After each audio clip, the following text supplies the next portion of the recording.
हाथ के साड़ी बोला खुली कैसे, सैया बारे हाथ के साड़ी बोला खुली कैसे।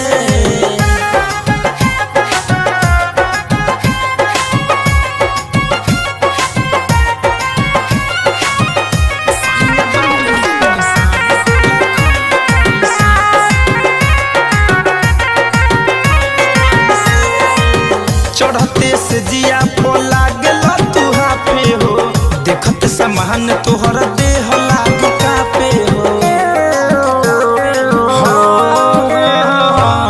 ऐसे ज डरब त काम कैसे करब हो, महाजा जवनिया के बोल कैसे मरब हो।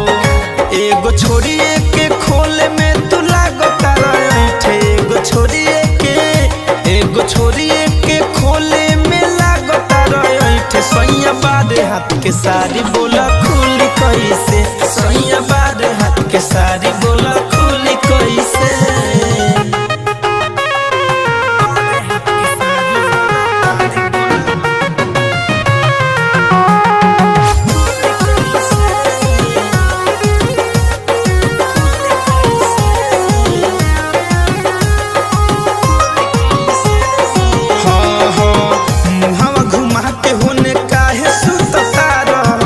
अरविंद केला भातार कैसन बार हो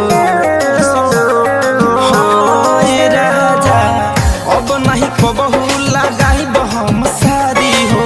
जनी है तो हंसी है संतोष तिवारी हो।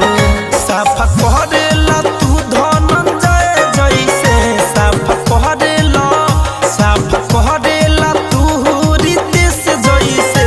सैया बारे हाथ के साड़ी बोला